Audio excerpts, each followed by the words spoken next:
We are not on Earth right now. We are on a special planet.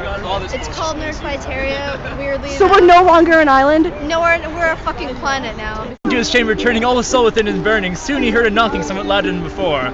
Sir, said he now, sir, madam, surely you forgiveness I implore, but the fact is that he was napping, and so faintly that a person came tapping, and so gently they came rapping at his chamber door, that he's sure he heard them. Here he opened up the door, darkness there and nothing more. So is this the best day ever? This is the best day ever. And nothing ever hurts except for leaving you guys because that's sad. You're gonna make me cry and I'm filming! You can see yourself. I can? Oh my god! That's like the weirdest thing! Hank is a highly populated island in the center of New York City. Hank is a magical land filled with zombie unicorns. Hank is the second planet in our solar system named after the Roman god of love. Hank is a playground located around 96th and 97th Streets in Central Park in Manhattan. Hank is the nearest star to Earth, named after something that I'm not quite aware of. Hank is a small island in the middle of the South Pacific Ocean, known for its friendly yet sometimes cannibalistic natives. Hank is the monster that lives in my closet. Hank is the name of a special piano that was played by only famous pianists at Carnegie Hall for years and years and years. But once the foot pedals were broken, Hank was not allowed to be played anymore for fear of damaging the audience's ears.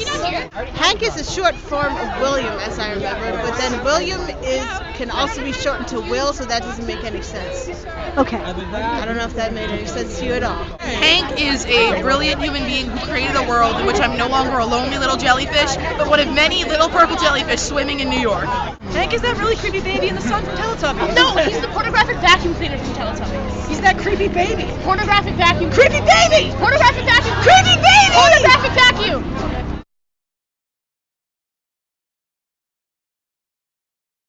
I will let Hank Sock make the rest of the introduction. Hey, what? Oh, there's a lot of you. And I had never seen John Green before last night. When I first started seeing John Green, I knew John Sock, my brother. But he was tragically mauled to death by a West Highland White Terrier. I don't know why you guys are so excited about it. Additionally, John and Hank like to sign books, but they also would like to have a book that's signed by all of you guys. So there's going to be a book that we're going to pass around, a Tiffios, that you guys can all sign while you wait to get a sign. One thing that we're doing is we're not going to have pictures because it takes too long, and then there's people here at 4 o'clock in the morning and they don't look very happy anymore. And Hank Sock doesn't like unhappy people, especially not an unhappy nerd fighter. That's right, I'm a very sweet man. I mean Sock.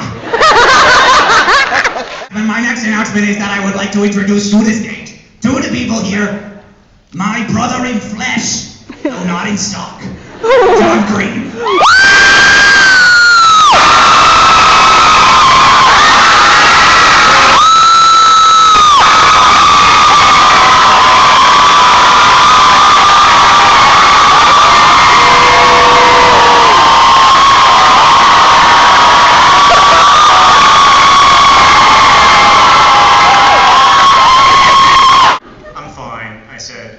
Listening.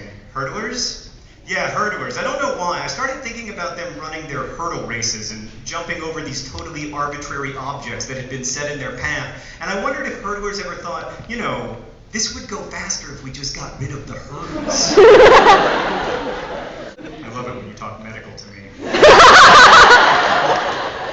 He stood and pulled me up with him and did not let go of my hand until we reached the stairs. And so it is my pleasure to bring to the stage the founding editor of ecogeek.org,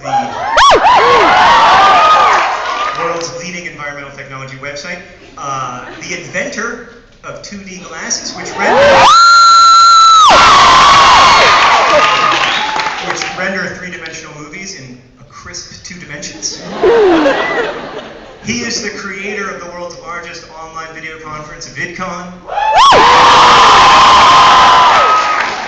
He helped found the Project for Awesome, which in the last 2 years has raised more than $300,000 for charity. charting musician. He is the co-founder of DFTBA Records, and in 1998, his classmates at Winter Park High School voted him Best Dancer, ladies and gentlemen.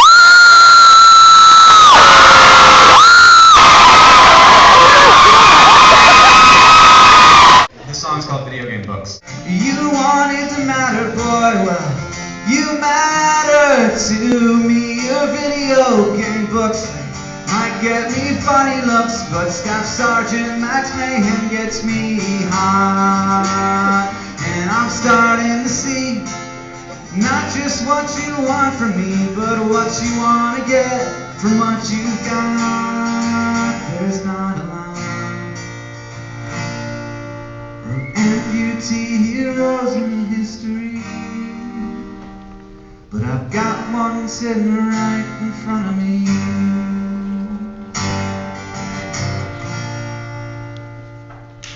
Without further ado, she is the star of Sex and the City, and also the star of Sex and the City 2, and also the star of Sex and the City, the TV show, the Emmy-winning Sarah Jessica Parker.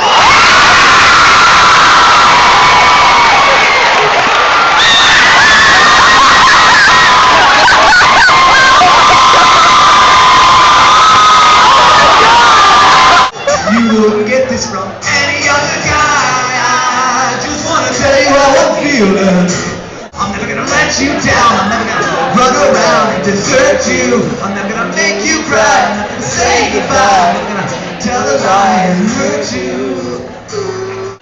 I tell stories for duplicity, so that people will not blame me for things that I did. That's how I learned anyway. That's certainly how you learned. Yeah, I tell stories. Well, I mean, I'm going to try to say this for the last time, that we're all going to die and everything that we do will be forgotten. As McLeish said, I shall say that you will die and none shall remember you. But where was I going? I think that it's helpful to both tell and read stories for us now, not in some attempt to like last forever or make a mark or anything like that. I just think that it's really helpful to me to read and write stories. I've said this before, but to me it is the way that I am able to very occasionally transcend the limits of myself, you know, to get outside of myself. Whether I'm reading or writing, I can be drawn outside of myself to a greater extent than when I'm doing anything else. Great answer. Favorite video that John has made? There's like 900. My favorite Hank video is Helen Hunt, because I didn't even know he could play the guitar when he uploaded that. I really don't want to start talking right now. My favorite John video is about puppies. I'm very nervous. It's so close. It's very close. No, it's not. Keep talking. Ask another question. Oh. We should make a rule. You talked last! It's not my fault. I'm 2 for 2. I love not getting shocked. It's one of my favorite things that can happen at Nerdfighter gatherings.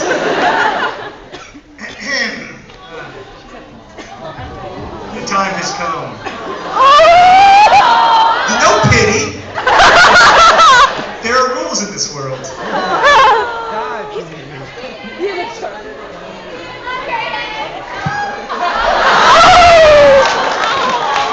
That was great.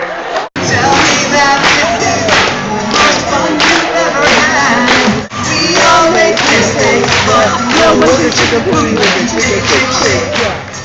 In closing, whenever someone asks me about being a nerdfighter, I honestly have no idea what to say. How can you describe a community that's completely changed your world? How can you describe a place where you finally are accepted for who you are? But simply put, I love this community. Whether it's a bunch of us gathering in a park to spend the day with one another, or watching John and Hank, the men responsible for giving intellectual people a home, perform 500 miles by the Proclaimers, I think of every aspect of this community as beautiful. I love Nerdfighteria, and I am beyond grateful that such a place exists in the world. Nerdfighters, please, don't forget to be awesome. I love you guys.